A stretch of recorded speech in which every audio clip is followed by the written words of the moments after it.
야고보서 5장 13절에서 16절까지의 말씀입니다. 한 절씩 교독하시고 마지막 절은 함께 읽도록 하겠습니다. 너희 중에 고난당하는 자가 있느냐? 그는 기도할 것이요. 즐거워하는 자가 있느냐? 그는 찬송할지니라. 너희 중에 병든 자가 있느냐? 그는 교회의 장로들을 청할 것이요. 그들은 주의 이름으로 기름을 바르며 그를 위하여 기도할지니라. 믿음의 기도는 병든 자를 구원하더니 주께서 그를 일으키시리라. 혹시 죄를 범하였을지라도 사하심을 받으리라. 그러므로 너희 죄를 서로 고백하며 병이 낫기를 위하여 서로 기도하라. 의인의 간구는 역사하는 힘이 큼이니라. 아멘. 전 본문의 말씀을 가지고 인생의 담을 뛰어넘을 수 있을까요? 인생의 담을 뛰어넘을 수 있을까요? 라는 제목으로 말씀 전하겠습니다. 오늘은 추수감사 주일입니다. 제가 지난주에 설교할 때에 아마도 야고보서를 한 번만 더 말씀을 나누면 야고보서는 우리 한 번쯤은 다 공부한 것 같습니다 라고 했는데요. 추수감사절날 절기설교를 준비하면서 또 말씀을 읽고 묵상을 하면서 이 말씀을 좀 쪼개어서 함께 나누면 이 절기 때 하나님께서 우리들에게 말씀하시는 것을 나눌 수 있겠구나라고 생각하였습니다. 그래서 저는 본문의 말씀을 가지고 함께 은혜를 나누겠습니다. 여러분, 추수감사절은 관습이 아닙니다. 절기입니다. 하나님께서 절기를 허락하신 것은 우리가 망각하고 잊어버리지만 매일, 매월, 매년 하나님의 그 은혜와 인도하심에 감사하여야 하겠지만 우리가 이 날을 특별히 정해서 하나님의 동행하심, 간섭하심을 인정하고 감사하는 절기입니다. 한번 계산해 보십시오. 여러분, 11월인데요. 1월부터 12개월을 계산해 보면 한 가지라도 아니면 이런 때가 없으십니까? 그때에 하나님께서 함께 해주셔서 그나마 다행이었지. 아마 그때 하나님께서 함께 하지 않으셨다면 어찌 되었을까? 이런 생각 해본 적 없으십니까? 추수감사절이 만약에 1월이었다고 한다면 아마 그때도 1월 한 달 동안에도 한 주간 동안에도 감사의 기도 제목들이 또 감사한 것들이 많을 겁니다. 여러분, 감사는 우리에게 감사의 제목들이 많아서가 아니라 감사는 하나님께서 나의 삶 가운데 함께 하셨다, 인도하셨다라고 인정하는 것이 감사입니다. 그래서 여러분, 우리가 하나님께 예배하는 것도 감사하고 하나님께 즐거워하는 것도 감사입니다. 특히 여러분 계수해 보시면 좋겠어요. 그러면 참 감사할 것이 굉장히 많을 것입니다. 고민을 많이 했어요. 그래서 제가 이전에 섬겼던 교회에서 감사 노트로 했던 것들이 있어서 제가 이번 추수감사절 때부터 우리 교회도 감사 노트를 할까라고 했는데, 여러분, 저도 한번 감사 노트를 적어보고 해보니까요, 사실은 감사할 것들이 너무너무 많더라고요. 그럼에도 불구하고 감사도 있는 반면에 제 인생 가운데 늘 고난과 질병과 기쁨과 즐거움이 항상 이렇게 섞여가면서 저에게 다가오는 것을 경험합니다. 어떤 때는 여러분, 즐거움이 있고 형통함 가운데 잘 지내고 있다가 잊고 지내다가 주변에서 어떤 급작스러운 사고와 사건을 경험하고 고난을 경험하는 소식을 딱 듣게 되면 경각심을 갖게 되죠. 감사하게 되고, 제가 저 형편에 아주 건강한 감사라고는 할 수 없지만 저 형편에 있지 않음에 또 감사하게 되고 생각하게 됩니다. 가만 보면 여러분, 우리 인생길에서 여러 가지 고난과 힘듦의 과정들이 끊이지 않는 게 보이게 됩니다. 감사의 제목도 늘 끊이지 않지만 우리에게 늘 힘들게 만들고 업앤다운을 만드는 여러 가지 환경들과 감정들과 상황들이 끊이지 않는다는 것을 알게 돼요. 사실은 여러분, 이것이 인정이 되면서도 하나님께서 우리를 창조하신 목적, 또 하나님께서 이 땅에서 살아가기를 원하시는 그 마음을 알 때면 이 간극 차이가 커서 어떤 때는 마음이 좀 혼란스러울 때가 있습니다. 창세기 1장을 한번 보시겠어요? 창세기 1장 28절에 보면 하나님이 그들에게 복을 주시며 하나님이 그들에게 이르시되 생육하고 번성하여 땅에 충만하라, 땅을 정복하라, 바다의 물고기와 하늘의 새와 땅에 움직이는 모든 생물을 다스리라 하시니라. 하나님께서 온 세상을 창조하시고 특별히 사람을 마지막 날에 창조하시면서 하신 명령인데 어떻게 해요? 이 세상을 정복하고 다스리는 인생으로 창조하셨다는 거예요. 하나님께서 우리 인생에게 바라는 것은 이 땅을 정복하고 다스리는 인생으로 살아가기를 원하신 것이죠. 그런데 여러분 한번 생각해 보십시오. 여러분과 저는 이 세상에 다스리고 정복하는 인생 같으십니까? 아니면 여러 가지 환경들로 인하여 끌려가는 인생 같으십니까? 우리가 이 세상의 주체가 되어서 그렇지 하나님께서 나에게 맡겨주신 것이지 그 청지기 의식을 가지고 여러분 이 세상을 정복하고 다스리고 꾸며가고 있으십니까? 아니면 객체가 되어서 늘 따라가고 쫓아가기를 힘겨워만 하십니까?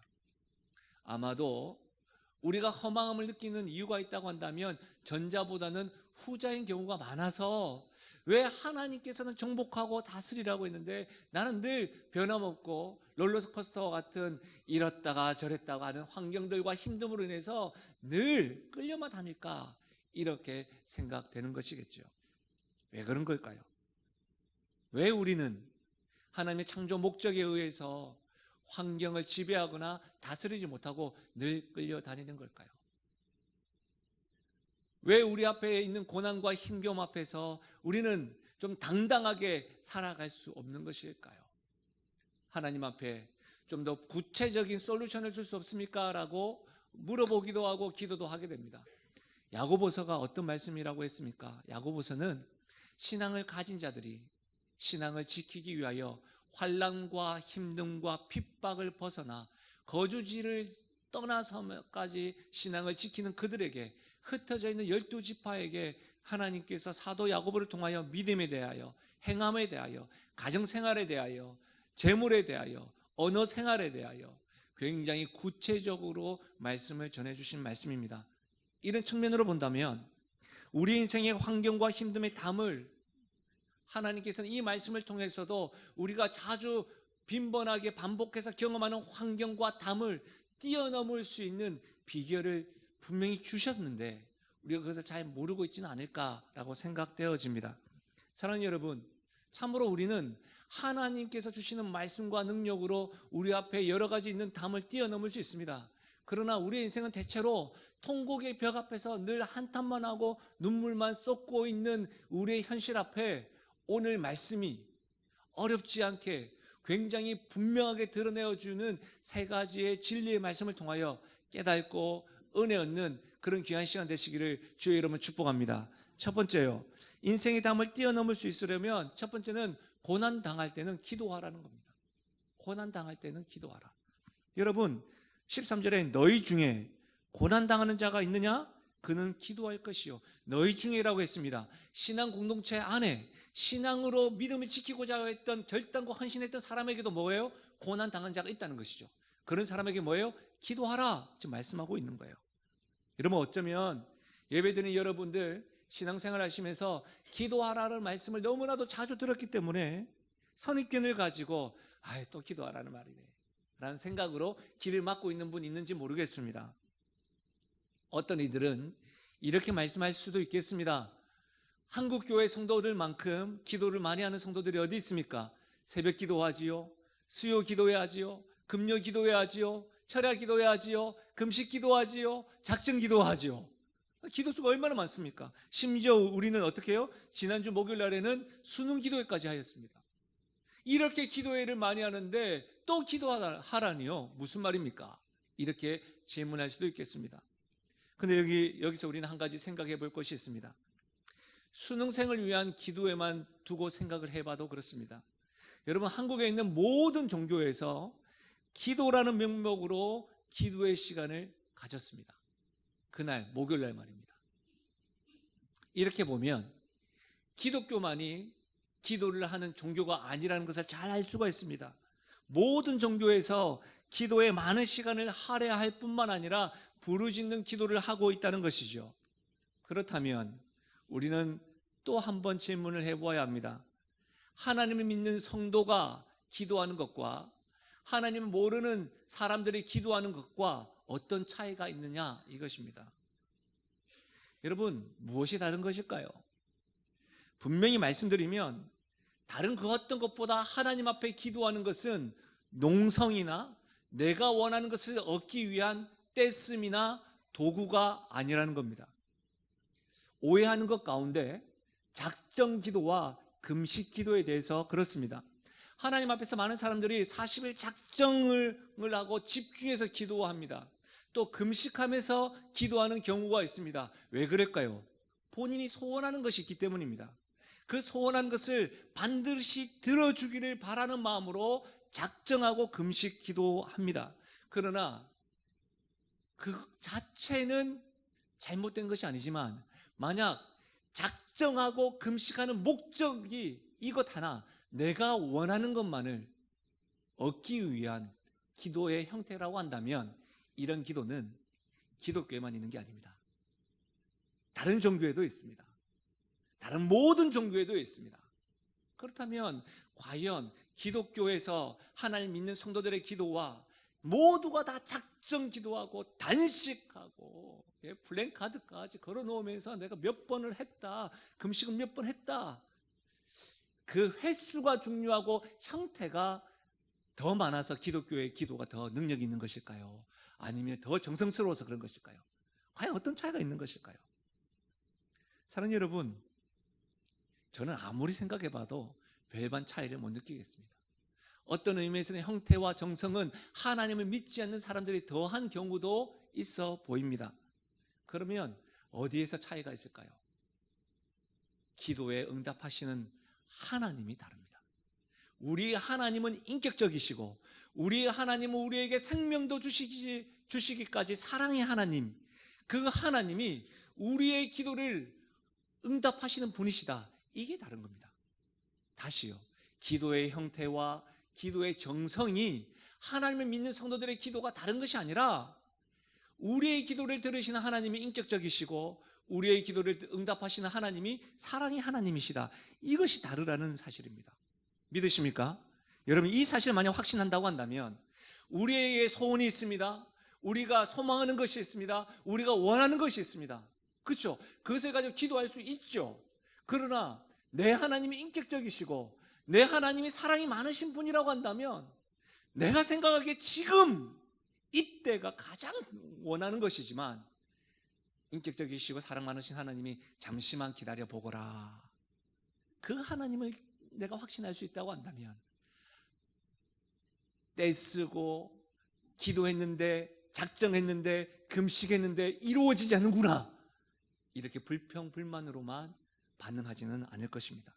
그래서 하나님의 뜻이 이 땅에도 이루어지기 원합니다라고 하는 그 고백은 나의 어떤 신념이나 내 신앙의 깊이와 넓이에서 고백할 수 있는 것이 아니라 하나님이 인격적이시고 하나님이 사랑하시는 분이시기 때문에 나는 그 하나님의 뜻이 내 뜻보다 더 큰 줄로 믿고 하늘의 뜻이 이 땅에서도 이루어지기 원합니다라고 기도할 수 있는 것이지요. 그래서 여러분, 어떤 의미에서는 이 기도에 대한 바른 이해를 가지고 기도하는 것이 굉장히 중요합니다. 그런데 어떤 이들은 기도에 대한 바른 이해를 넘어서 너무 바빠서 기도하지 못하는 경우가 있습니다. 여러분 어떻습니까? 기도해야 함을 알고 있음에도 불구하고 여러분은 기도하기를 힘쓰십니까? 어떠세요? 정말 여러분의 삶 가운데 이 기도가 삶의 습관이 되어 있으십니까? 주님과 참으로 헤어지기 싫을 정도로 기도하면서 깊은 교제를 가지십니까? 저는 말씀드리고 싶은 건 주일날 예배 시간이 1시간으로 정하는 것은 옳지 않다고 생각합니다. 제가 목회하는 동안에는 1시간으로 옳지 않다고. 왜냐하면 요즘 드라마 역시도 1시간으로 끝나는 드라마가 없습니다. 일주일에 한 번 하나님께 예배 드리는 것을 1시간으로 정해놓고 예배하는 것은 제 목회 철학에도 맞지 않고 제 마음에도 그것이 이렇게 클리어하지가 않습니다. 기도의 시간도 마찬가지입니다. 찬양의 시간도 마찬가지입니다. 저는 여러분에게 정중하게 묻고 싶습니다. 여러분이 참으로 하나님 앞에서 기도하는 그 시간, 헤어지기 싫어서, 여러분이 참으로 연애하실 때와 같이 사랑 연인과 헤어지기 싫어서 헤어져서도 집에서도 또다시 통화를 하고 또 아침에 또 만나고 했던 그와 같은 깊은 사귐의 교제를 누리고 있으십니까? 앞에서 예배 인도자가 견인하고 인도할 때는 같이 기도하고 음악을 틀고 개인 기도할 때는 더 이상 기도할 것이 없고 그런 모습이십니까? 하나님과 깊은 대화의 시간을 지금도 가지고 있으신가요? 물론 공예배, 주일 예배와 또 수요 기도회와 새벽 기도에 참여하시는 분들은 그렇게 참여하지 않는 분들보다도 더 기도의 생활이 바로 하는 것은 맞습니다. 더 오래 하기도 하시죠. 그러나 정말로 여러분에게 정중하게 묻고 싶습니다. 마음을 다해서 하나님과의 깊은 교제를 누리고 있으십니까? 하나님의 뜻을 물어보며 기도한 적은 언제셨습니까? 내 소원이 이기 이전에 하나님의 뜻이 나의 삶 가운데 이렇게 이루어졌으면 좋겠는데 어떤 뜻이 있으십니까? 이런 기도 말입니다. 여러분의 어떤 과제와 과업을 이행하기 위한 그런 소원을 드리기 이전에 하나님의 뜻을 먼저 물어봤던 그 기도는 언제쯤 하셨습니까? 심지어는 여러분의 기도의 시간이 하나님 베풀어 주신 구원에 대하여 감격하시고 인도하심에 감사해서 감사의 기도로만 올려드린 적은 언제셨습니까?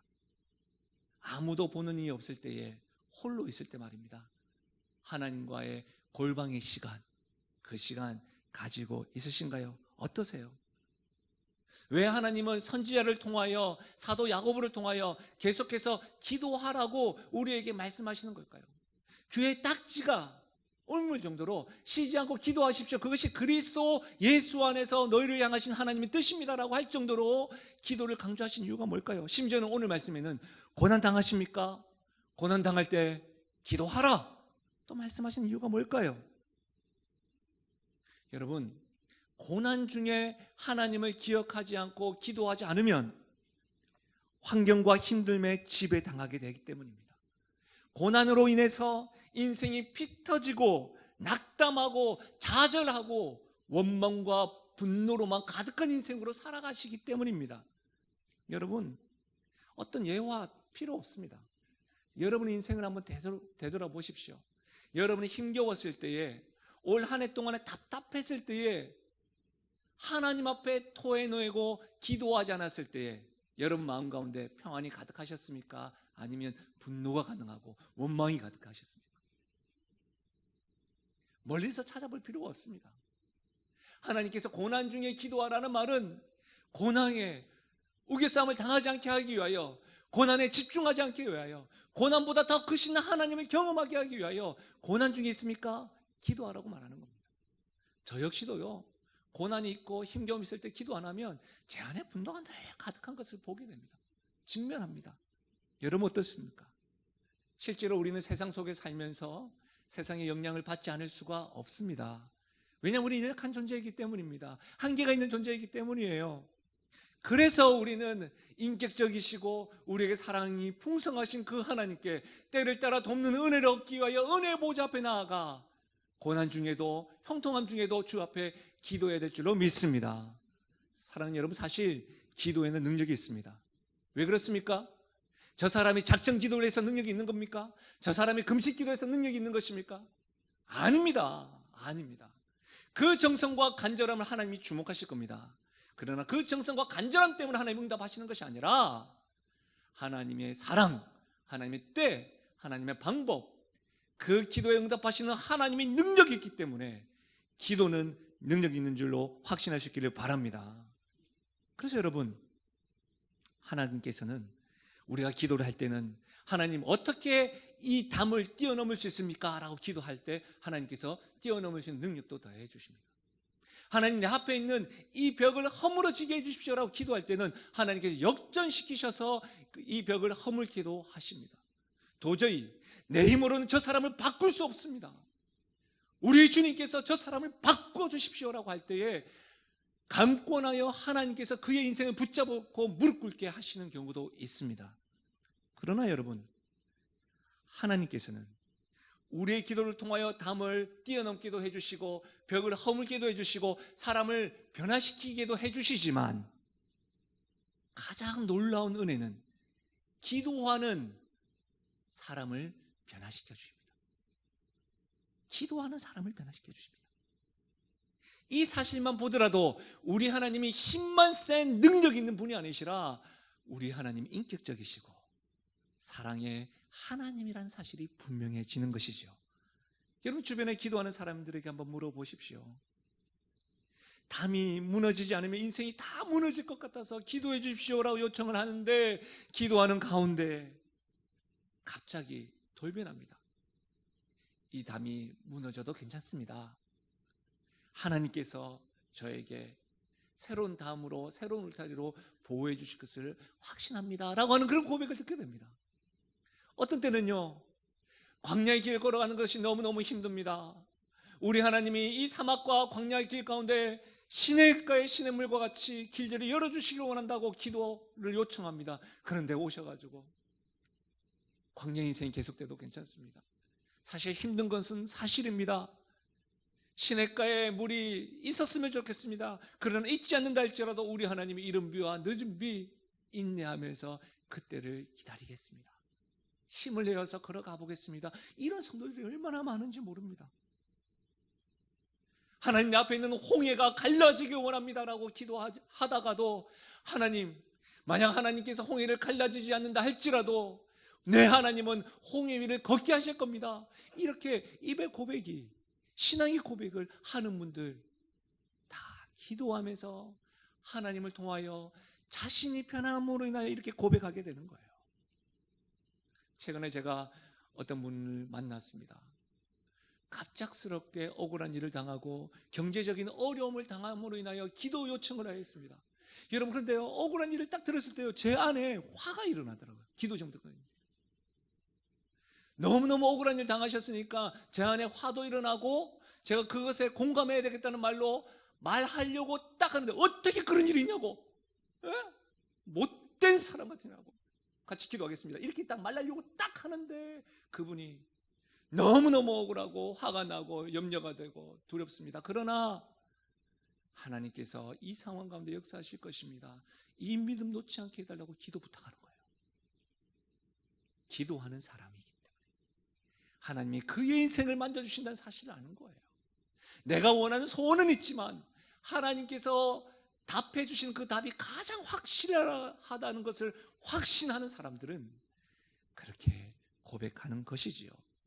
그래서 시편 기자는 이렇게 고백합니다. 시편 119편 67절, 고난당하기 전에는 내가 그릇 행하였더니 이제는 주의 말씀을 지키나이다. 고난당하는 것이 내게 유익이라. 이로 말미암아 내가 주의 윤례들을 배우게 되었나이다. 고난을 좋아할 사람 누가 있겠습니까? 근데 이것이, 고난당하는 것이 내게 유익이라, 이 말이 뭐예요? 처음에는 고난이 너무나도 크게 다가왔고 숨도 못 쉴 정도였는데, 하나님께 기도하였더니 고난보다 더 크신 하나님을 경험하고 하나님의 때와 하나님의 방법을 신뢰하게 되니까, 이 고난을 통하여 기도하게 되었을 때 누구를 경험했다고요? 하나님을 경험하게 되니까 고난당하는 것이 내게 유익입니다. 그때에 주의 말씀을 지키겠습니다 라고 고백하는 거예요. 이 고백이 우리 성도들에게 충만하게 있기를 주의 이름 축원드립니다. 사랑하는 여러분, 기도에는 능력이 있습니다. 고난당할 때 우리는 기도해야 합니다. 기도할 때 우리 하나님은 일하십니다. 하나님의 능력이 우리의 삶 가운데 임할 줄로 믿습니다.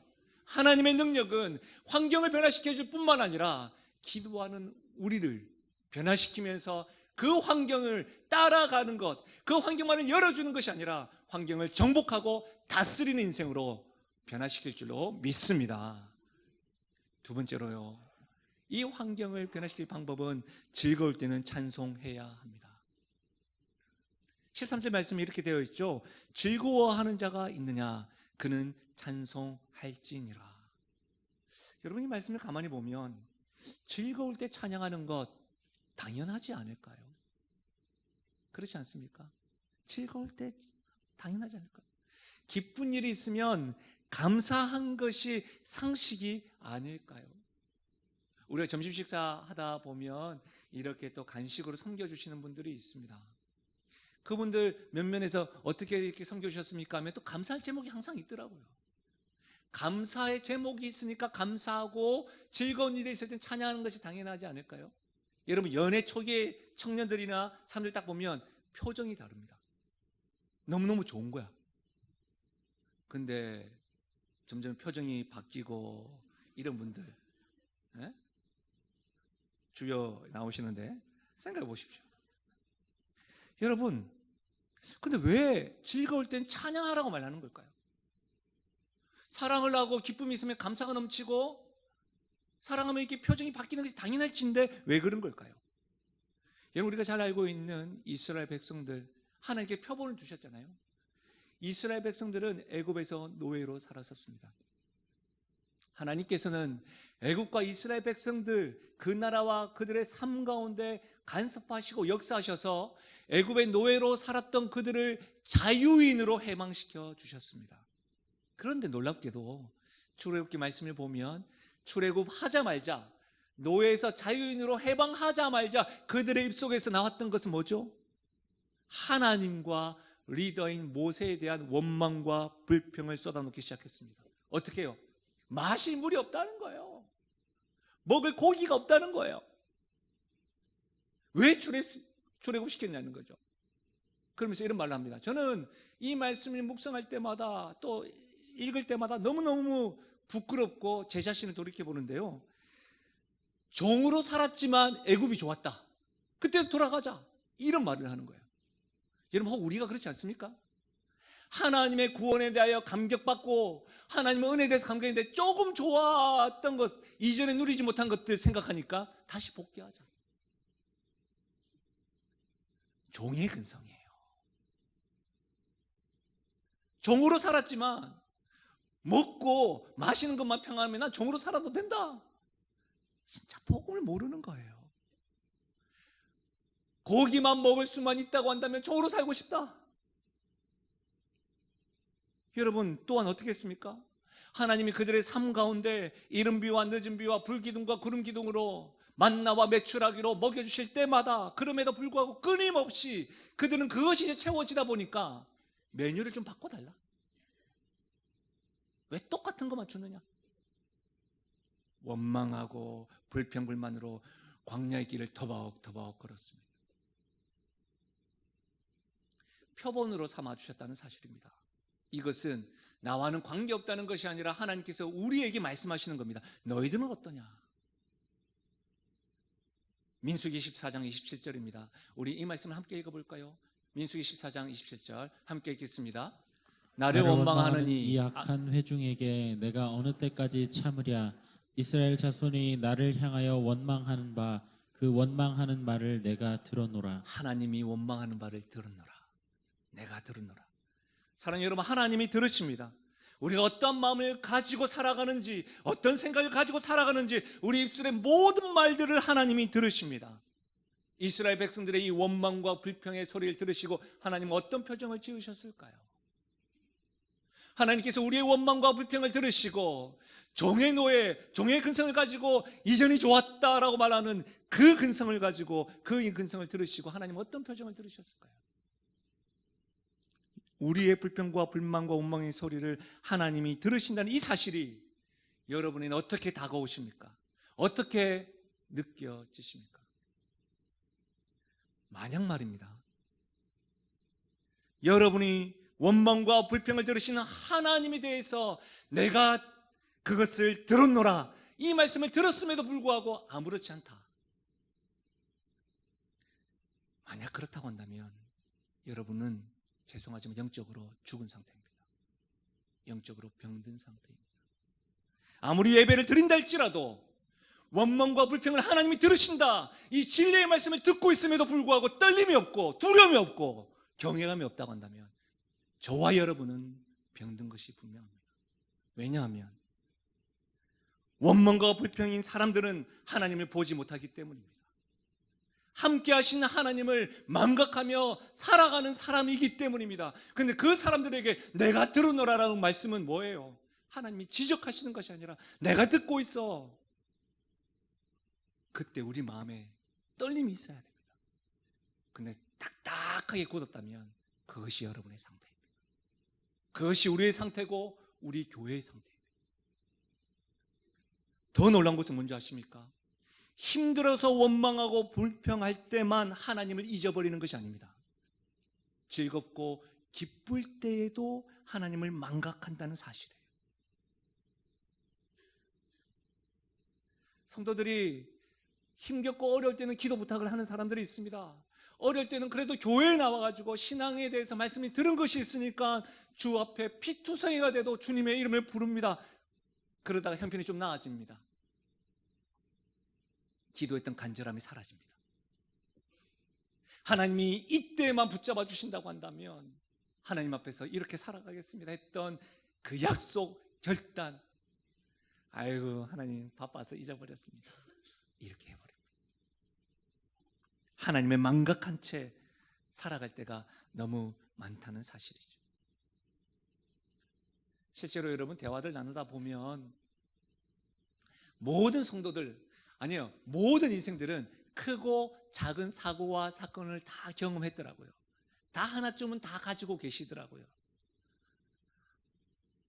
어제도 또 여러분들 만나면서 대화를 나누다 보면 모두가 다 그렇더라고요. 특별히 많은 경우가 있지만 우리가 운전을 하다 보면 한 번쯤은 다 사고의 경험이 있지 않습니까? 여러분 꼭 운전할 때 사고의 경험뿐만 아니라 여러분 인생 가운데 참 어려웠다라고 생각되어지는 지금 떠오르는 사건이 있으십니까? 그때 여러분 지금 생각해 보면 그때 그 사고 이렇게 살려주신 이유가 뭘까? 그때 그 어려움 이렇게 극복하게 해주셔가지고 이렇게 예배드리게 하신 이유가 뭘까? 그 질문에 대해서 여러분 어떤 답을 가지고 계십니까? 대체로 신앙을 가진 사람이라고 한다면, 하나님을 아는 사람이라고 한다면 답은 하나입니다. 하나님께서 사명이 있으셔서 기회를 주셨고 하나님께서 우리에게 은혜를 베풀어 주신 것입니다. 하나님께서 아직 할 일이 남으셔가지고 기회를 주신 것입니다고 다 이야기를 합니다. 저도 사실은요, 다시는 경험하고 싶지 않은 사고의 경험이 있습니다. 힘겨울 때는 그때를 생각하려고 애씁니다. 그때만 생각하면 사실 제가 어떤 어려움도 극복하지 못할 문제가 없을 거라고 생각되어집니다. 그러나 그때의 감사를 잊어버리고 망각하며 살아갈 때가 있음을 저 자신에게서 직면하고 발견하게 되더라고요. 그때 그렇게 감사하고 그렇게 열심히 살아가겠노라고 하나님께 결단을 하고, 그때 살려주신 것에 대하여 하나님께 감사했음에도 불구하고 지금 이 생명으로 하나님께서 허락하신 때인 줄 망각한 채 잃어버리고 살았던 적이 너무 많다는 거예요. 여러분 어떠십니까? 지금의 삶 혹 고난 중에 있으십니까? 고난 가운데 조금은 평탄한 삶, 즐거움 가운데 형통함을 경험하고 있으십니까? 허락하신 이유가 뭘까요?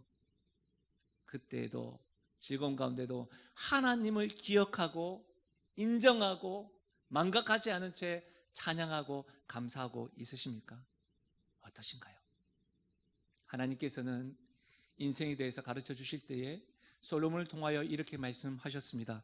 전도서 7장 14절인데요. 형통한 날에는 기뻐하고 공고한 날에는 되돌아 보아라.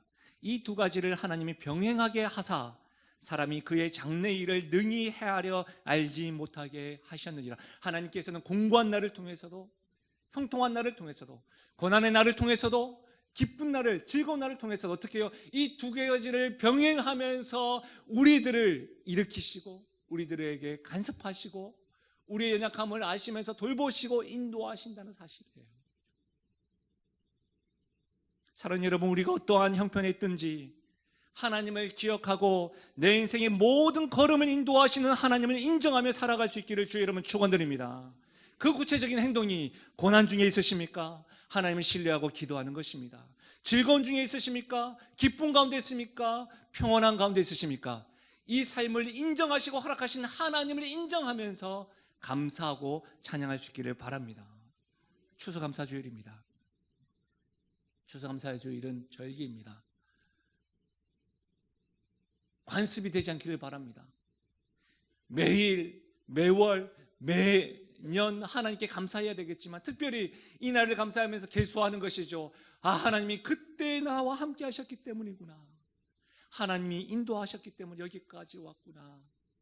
내가 이렇게 서 있을 수 있는 것이구나. 하나님에 대한 인정으로 내 삶의 주인이 하나님이십니다. 지금까지 지내온 것 주님의 크신 은혜입니다 라고 고백하며 나아가는 것, 그것이 감사절기입니다. 그것이 찬양인 것이죠. 하나님을 인정하고 기억하는 가장 좋은 방법이 찬양이요 감사입니다.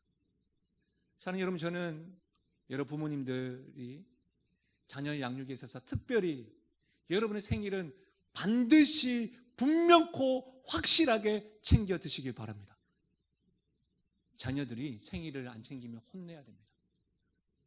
그리고 여러분이 돈을 줘가면서 하시면 안 됩니다. 그리고 당당하게 이야기하십시오. 빨간 줄 쳐라, 별표 쳐라, 그날이다. 감사할 줄 알아야 됩니다. 감사절기에서 우리가 감사헌금을 하기도 하고 러브박스를 하기도 합니다. 그럴 때에 여러분 자녀들에게 여러분이 직접 예물을 주면서 아이들에게 하라고 하시면 안 됩니다. 어떻게 해야 됩니까? 너희들이 직접. 예? 우리 주변에 살 수 있는 여러 가지 만물상회 같은 데가 있잖아요. 그런 데서 아이들에게 수세미라도 사게 해서 직접 그의 용돈을 까서라도 그것을 가지고 러브박스에 넣게 하고 감사헌금을 하게 하고 감사를 표현하게 해야 됩니다. 왜냐하면 감사와 찬양만큼이나 하나님을 인정하는 구체적인 방법이 없기 때문입니다.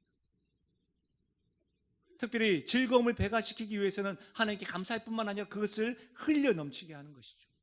그래서 우리는 작년부터 우리와 함께 이 주민들, 특히 독거 노인들을 위하여 러브박스로 사랑을 흘려보낼 뿐만 아니라 오늘은 우리 하나님 인정하는 마음으로 감사의 마음으로 찬양으로 올려드리려고 합니다. 사랑하는 여러분, 우리가 매년 매월 매일 하나님으로 인해 감사하고 찬양함에도 불구하고 우리는 매 순간마다 하나님께 허락하신 은혜를 망각한 채 살아갈 때가 있습니다. 건강하기만 해다오라고 했던 말이 계속해서 조건을 달듯이 구원의 감격에 인하여 하나님 악인에서 죽은 자에서 의인으로 하나님의 자녀로 불러주셨던 그 구원의 감격을 망각한 채 우리는 살아갈 때가 참 많습니다. 즐거우십니까? 형통하십니까? 평탄하십니까? 감사하고 찬양하는 것이 환경을 정복하고 다스리는 일임을 확신하고 여러분 있을 가운데 찬양과 감사가 넘쳐나시기를 주의 이름으로 축원드립니다. 마지막으로는요, 한번 따라 하실까요? 아프고 연약할 때는 서로 돌아보라. 오늘 여러분 우리가 13절 중심으로 두 가지 살펴봤지만 14절에서 16절까지의 말씀은 병든 자들이 있습니까? 그러면 중보 기도를 요청하십시오라고 여러분 이해할 수가 있습니다. 그런데 이 말씀을 조금 해석이 필요해 보입니다. 특히 병들었다라는 것을 무조건적으로 죄와 연관시키고 연결시켜서 이해하시는 분들이 있습니다. 사건과 사고도 마찬가지이죠. 갑자기 질병이 들었다고 한다면 이렇게 이해합니다. 저 성도, 저분 하나님께 죄지어서 그런 거 아닐까? 갑작스런 사건을 경험하면 아이고 하나님께 뭔가 죄지었나 보네, 회개해야 될 문제네 이라고만 해석을 합니다. 여러분 분명히 죄와 연관된 것이라고 한다면 그렇게 이해가 될 수 있지만 무조건적으로 죄와 연관하는 것은 건강하지 않습니다. 실제로 죄와 무관하게 우리가 실수로 상처를 입거나 아플 때가 있습니다. 간단하죠. 운동하지 않고 음식 조절을 하지 않으면 건강이 상하게 됩니다. 공부하지 않으면서 좋은 결과를 얻는 것은 옳지 않은 태도인 것이죠. 그래서 여러분 모든 사건과 사고와 질병과 아픔들을 죄와 연관짓는 것은 성경적이지 않습니다. 특별히 오늘 말씀에 병든 자라고 하는 부분은 원어로 보면 육체적으로 아픈 자, 마음으로 아픈 자, 낙심한 자가 포함됩니다. 무슨 말입니까 여러분? 너희 중에라고 했습니다. 신앙 공동체 안에 고난당하는 자도 있고 즐거워하는 자도 있는데 육체적으로 병든 자도 있고 성도들 간에 마음이 상해서 낙심한 자들도 있다는 것입니다. 그 모든 자들이 병든 자입니다.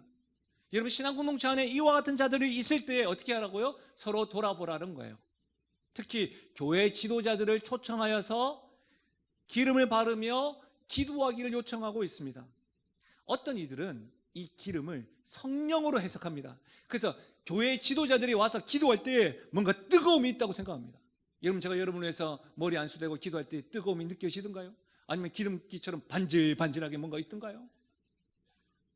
네? 여러분 실제로 기름을 성령으로 해석하는 경우도 있지만 문맥적으로 보면 이 기름은 의학용 약으로 해석하는 것이 옳습니다. 당시에는 약이 많지 않았기 때문에 기름을 많이 발랐었습니다. 그리고 이곳에서의 장로는 지금 우리 교회에 있는 신무장로님을 포함하고 말씀에 가르치는 목사도 포함됩니다. 교회의 지도자를 포함하는 것이 1차적으로 맞습니다. 그러나 여러분, 교회 대표들의 장로들의 신방을 통하여 환자들이 기도받는 것과 교회 공동체를 통하여 서로 돌아보는 것을 의미합니다. 왜냐하면 16절에 보면 의인의 기도는 능력하는 힘이 있다고 했습니다. 여러분 묻겠습니다. 문맥적으로 보면 그러면 장로들만 의인입니까? 교회의 지도자들만 의인입니까? 아닌 것이죠. 누가 의인이죠? 의롭게 하시고 미쁘시게 하시는 하나님, 하나님의 자녀, 그리스도 예수 안에서 하나님의 자녀들은 하나님이 의롭다 칭함을 행하셨죠. 그러면 신앙 공동체 안에서 누가 의인이에요? 예수를 주로 신하는 자, 예수의 십자가와 부활을 믿는 자, 그들이 의인인 것이죠. 성도가 약한 자들을 위하여 기도할 때 그 의인의 기도는 뭐가 있다? 능력이 있다. 할렐루야. 이것이죠. 그래서 우리는 중보 기도회를 하는 겁니다. 그리스도 때문에 의인된 우리들이 서로 약하고 아픈 자들을 위하여 중보 기도하는 것이죠. 매일 기도합니다. 매월 모여서 기도합니다. 여러분 심지어는 수학능력평가 수능생들 위한 기도할 때에 여러분 부모님들도 앉아 계셨지만 부모님 그들과는 전혀 상관없는 믿음의 성도여 의인된 권사님들과 집사님들과 장로님들이 오셔서 같이 기도한 것이 왜? 의인의 기도는 능력이 있기 때문인 것이죠. 그래서 여러분 이와 같은 기도의 형태들이 목장에서 전도회에서 신앙 공동체 안에서 일어나는 것이에요. 특별히 교회의 직분자들은 어떻게 해야 됩니까? 그 어렵고 힘든 자들을 들으면 어떻게 해요? 기도할 수 있는 것이죠. 사랑하는 여러분, 근데 제가 이번 주에 어떤 분을 만나고 이야기를 하면서 굉장히 가슴 아프고 그것 때문에 하나님 앞에 무릎 꿇고 기도했던 이슈가 있었습니다. 어느 한 교회의 집사님 한 분이 교회를 나가겠다고 이렇게 이야기하는 겁니다. 그랬더니 그 교회 여전도사님이 교회를 나갔다가 한다니까 이 신방을 하게 된 것이죠. 신방을 하면서 이렇게 묻습니다. 왜 교회를 나가려고 하십니까? 혹 어떤 문제가 있으셨나요? 뭐 이사 가시나요? 이렇게 물어보시는데 그분이 이렇게 이야기했다고 한답니다. 힘들고 어려운데 마음 나눌 믿음의 선배가 없어서 교회를 나가려고 합니다. 그런데요, 그 소리를 듣던 여전도사님이 아닙니다. 우리 교회는 저 권사님 계시고 우리 교회는 이 장로님이 계시고 우리 교회는 이 직분자가 있습니다라고 말하지 못했더랍니다. 힘들고 어려운데 내 마음을 나누고 나를 위하여 기도해주고 믿음의 선배로서 앞장서는 그 선배들이 보이지 않아서 이 교회를 떠나려고 합니다라고 하는데 아닙니다. 우리 교회에 있습니다. 우리 교회에 있어요. 집사님이 몰라서 그래요. 그런 말을 할 수 없는 것 때문에 전도사님이 함께 손잡고 울었다고 합니다. 그 이야기를 듣는데 제 마음이 요동치더라고요. 우리 교회는 어떠합니까? 장로님들, 권사님들, 직부자님들, 우리의 다음 세대들이나 우리의 성도들이 힘겹고 어려울 때 여러분을 떠올리시나요? 여러분에게만 적용하는 것이 아니라 저에게도 물어보면 우리 성도들이 저를 떠올릴까요? 우리 교회는 어떤가요? 기도하게 되더라고요. 어렵고 힘든 자들 서로 돌아보아 의인의 기도가 능력이 있음을 알고 환경을 지배해야 될 것인데 왜 교회 안에서 그리스도 안에서 사랑하는 우리들은 항상 모여서 이스라엘 백성들과 같이 복귀하고 불평불만만 가득한 걸까요? 찬양과 이로 인하여 격려하고 사랑의 공동체는 될 수 없는 것일까요? 이런 고민 가운데 제가 월요일날 개인적으로 하는 일들도 있고 또 노예 일들로 인하여 이렇게 분주한 가운데 제가 병원에 방문했었습니다. 중환자실이었기 때문에 시간을 맞춰서 갔는데도 불구하고 가족들만 들어가실 수 있어가지고 제가 밖에서 30분 정도 있으면서 기도하면서 있었습니다. 거기서 이제 그 가족분이 나오셔서 손잡고 위로하고 있는데요. 가족들 계시로 탁 가는 순간에 하나님께 저에게 위로와 격려와 교회에 대한 소망을 말씀하시는 것 같았습니다. 그 자리에는 그분과 함께 슬픔을 동행하시는 믿음의 동력자들이 있더라고요. 저는 중환자실에 저 혼자 있었으니까 아무도 없구나 하고 내가 끝까지 지켜야 되겠다라고 했는데 거기에 함께 오셨고 함께 식사하면서 함께 울고 함께 애쓰는 성도들이 있더라고요. 제가 그분들과 헤어지고 병원에 나오면서 그렇지, 하나님께서 우리 교회를 사랑하시고 기회를 계속 주시고 계시구나. 사랑하는 여러분, 우리 가운데 끊임없이 감사의 제목도 있지만 고난, 기쁨, 병듦, 이와 같이 계속해서 변함없는 담들이 우리에게 있을 것입니다. 그럴 때 우리는 통곡만 할 것입니까? 그 담을 뛰어넘을 수 있을까요? 시편 18편 29절에는 이런 말씀이 있습니다. 내가 주를 의뢰하고 적군을 향하여 달리며 내 하나님을 의지하고 담을 뛰어넘나이다. 내 하나님을 의지하고 담을 뛰어넘나이다. 여러분 고난 중에 있으십니까? 여러분은 즐거운 가운데 있으십니까? 어렵고 힘든 병 중에 있으십니까? 우리의 기도를 들으시는 하나님, 우리의 삶을 인도하시는 그 하나님을 찬양하고 기도하고 역사하시는 그 하나님을 믿고 우리 앞에 있는 인생의 담을 뛰어넘고 하나님을 찬양하며 나가는 우리 인생 되시고 가정 되시고 교회 되시기를 주의 이름으로 간절히 축원드립니다. 우리 이 시간에 말씀을 생각하면서 우리 찬양을 올려드릴까요? 사실은 감사절기만 되면 잊어버리다가 늘 기억하고 부르는 찬양입니다. 한 번쯤 들어보셨겠죠? 길가의 장미꽃 감사, 장미꽃 가시 감사, 날 구원하신 주 감사, 모든 것 주신 감사. 우리 찬양하며 나가시겠습니다. 날 구원하신 주 감사, 모든 것 주심 감사, 지난 추억이 내 감사, 주 내 곁에 계시네. 향기로운 봄철의 감사, 향기로운 봄철의 감사, 외로운 가을날 감사, 사라진 눈물도 감사, 나의 영혼 평안에 응답하신 기도 감사,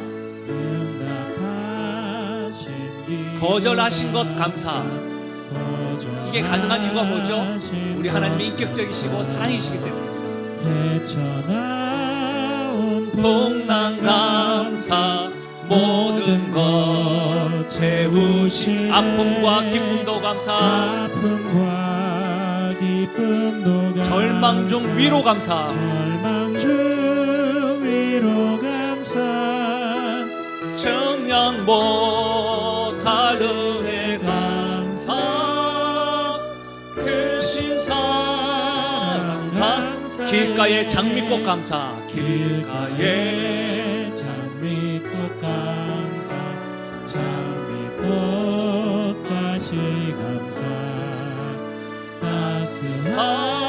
따스한 가정 희망 주신 것 감사, 기쁨과 슬픔도 감사, 기쁨과 슬픔도 감사, 하늘 평안을 감사, 내일의 희망을 감사, 내일의 희망을 감사, 영원토록 감사해. 우리가 직접적으로 입으로 한번 고백했으면 좋겠는데요. 하나님, 고난 중에 기도하고 즐거울 때 찬양과 감사하며 어렵고 약한 자들을 서로 돌보겠습니다. 우리가 이 기도를 했으면 좋겠습니다. 그 이유는 나에게 하나님이 계시고 그 하나님이 인격적이고 사랑이시기 때문에 그 하나님 앞에 이와 같은 말씀에 순종하며 나가는 걸음 되게 하겠습니다. 하나님을 의지하여 내가 담을 뛰어넘나이다. 이 고백이 우리의 고백 되게 해달라고 말씀 생각하시면서 함께 기도하며 나가겠습니다. 하나님 아버지, 참으로 감사함을 드립니다. 오늘 하나님 아버지 추수감사절을 맞이하여 야고보서 말씀을 통하여 우리를 깨닫게 하시고 고난 중에 기도하고 즐거울 때 찬양과 감사하며 연약하고 약한 자들을 서로 돌아보라고 말씀하시는 주 하나님 아버지, 우리 인생 가운데 고난과 즐거움과 병들미 끊임없이 우리에게 다가올진데 하나님 아버지, 내 주 하나님을 의지함으로 이와 같은 담들을 뛰어넘으며 하나님 아버지 정복하고 다스리며 승리하며 나가는 인생 되어질 수 있도록 도와주시고, 특별히 하나님께서 나의 인생 가운데 함께 하심을 인정하고 확신한 가운데 살아갈 수 있도록 하나님 아버지 은혜 더하여 주시옵소서. 하나님 아버지, 고난 중에 기도하고 즐거울 때 나의 주 하나님께서 인도하시고 간섭하심을 내가 인정하며 감사하고 찬양하며 나갈 수 있도록 도와주시고, 연약하고 어려운 자들을 서로 돌아보아 우리 함께 우리 인생 앞에 있는 담들을 우리 주 하나님을 의지하며 뛰어넘는 우리 인생, 우리 가정, 우리 교회 될 수 있도록 은혜 더하여 주옵소서. 하나님, 우리 입술 가운데 감사와 찬양이 넘침으로 주님 영광 받아 주옵소서.